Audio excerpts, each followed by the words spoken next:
नमस्कार प्रिय विद्यार्थियों।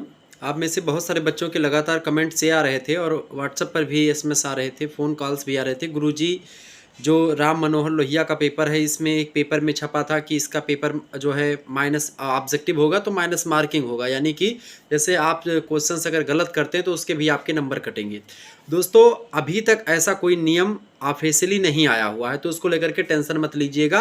क्योंकि बीए में अगर माइनस मार्किंग कर देंगे, क्योंकि आप खुद ही सोचो, यूजीसी नेट जैसी परीक्षा में, बड़ी परीक्षा में आपकी जो है माइनस मार्किंग नहीं होती। यूजीसी नेट परीक्षा जो पीएचडी की का एंट्रेंस कह सकते हैं कि अगर आप उसको पास करेंगे यूजीसी नेट की परीक्षा, तब आपको पीएचडी में एडमिशन मिलता है, उसमें आपका माइनस मार्किंग नहीं होता है। तो बीए जैसी छोटी परीक्षाओं में माइनस मार्किंग कभी भी नहीं होगी, इसको लेकर के टेंशन मत लीजिएगा। तो कोई ऐसी जो जानकारी आपको कहीं से मिल रही है वो गलत जानकारी है, माइनस मार्किंग नहीं है। जितना भी हो सके तुक्का भी लगाइए, आराम से जो प्रश्न नहीं आ रहे हैं उनको भी करके आइए, जो आ रहे हैं उनको भी करके आइए।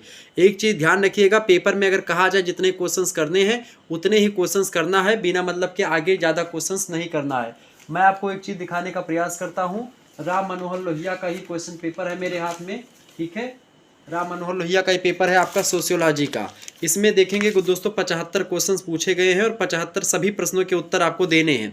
किसी किसी विश्वविद्यालय में 100 क्वेश्चंस पेपर में दिए जाते हैं और उनमें से कहा जाता है 75 क्वेश्चंस कीजिए, तो उनमें आपको 25 क्वेश्चन छोड़ देने होते हैं। अब उसमें चाहे आप पहले के 25 क्वेश्चन छोड़े, चाहे बाद के छोड़े, चाहे बीच के छोड़े, आपको केवल और केवल 75 ही करने होते हैं। अगर आपने 76-77 कर दिया तो क्या होगा, तो उसमें आपका नंबर जो हो जाएगा वो जुड़ेगा नहीं, नंबर कटेगा भी नहीं। ये बात आप ध्यान रखेंगे। तो कोई दिक्कत की बात नहीं, आराम से पढ़िए, तो कोई दिक्कत नहीं है और माइनस मार्किंग नहीं है।